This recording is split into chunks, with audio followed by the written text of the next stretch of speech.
Hey everybody, Parker York Smith here. Welcome back to my channel. I am coming to you today from my mom's kitchen. I'm here in Cincinnati this weekend for a wedding and I figured this would be the perfect time to do a little travel related video. I don't know about you guys, but packing can be really tough for me. What to bring, what's too much. You guys know how obsessed I am with shoes, so I'm always trying to bring way too many. I'm always like, well, I want to be able to show off my new so-and-sos, but I also really think that I'd be able to wear boots with that outfit, and I know I want to bring those, and I should bring those, and oh, those will be good, and it's bad. But the name of the game on trips, whether business or personal, is versatility. You want to be able to get a lot out of everything that you're bringing because you're not going to have a ton of stuff. So before I came home for the wedding, I actually sat down and I thought, what shoes should I be bringing? This is crazy, I can't pack too many, and I came up with the only 4 shoes you will ever need for a trip.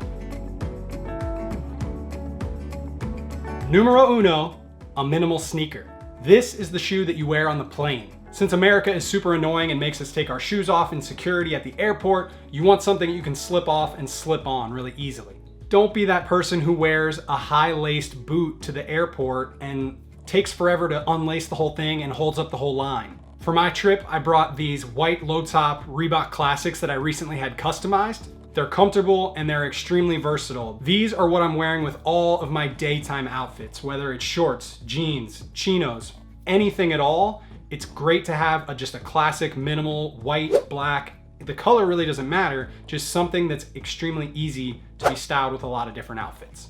Numero dos, a stylish boot. When you're on vacation or you're on some type of trip, having a shoe that works really well at nighttime when you're going out, that's essential.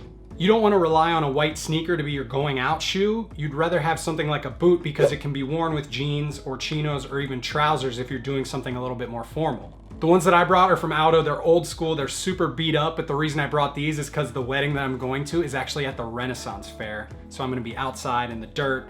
It's going to be awesome.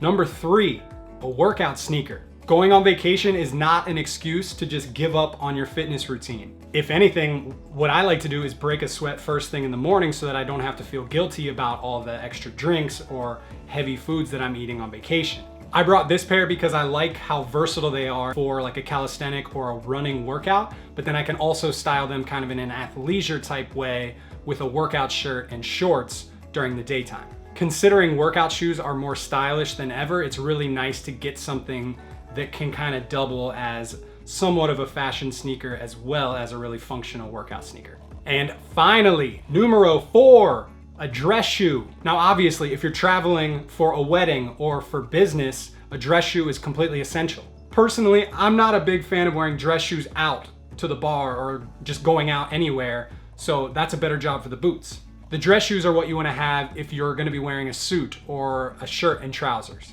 I brought these loafers because they're easy to slip on, and like I said, I'm gonna be wearing the boots to the wedding, but because I'm also attending the rehearsal dinner as well as a couple other nice dinners while I'm here, I wanna have something that's a little bit nicer than the minimal sneaker.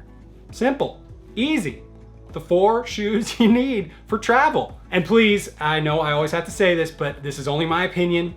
These are not tried and true facts. This is not like written in the style Bible. Although it probably should be because I thought about this a lot and I can't think of any other styles that you would want aside from these 4 when you're trying to conserve your space. One honorable mention that I did actually think of, if you're going to the beach or that type of vacation, then you could probably swap out, get rid of the boots and swap in like an espadrille or a nice sandal. If you think I missed something, let me know down in the comments. Like I even had to tell you, if you disagree with me, that I'll leave it in the comments. I really appreciate you guys watching. If you ever want to get in touch with me, the best way to do it is through Instagram. I'm really good about checking my DMs. I always get back to you guys about your style questions or any sort of comments that you have. I hope you guys enjoyed. If you did, hit that thumbs up. Subscribe if you are not already. If you are subscribed, hit the bell icon. We're building this notification gang. Thank you so much for watching, and I will see you when I see you. Bye.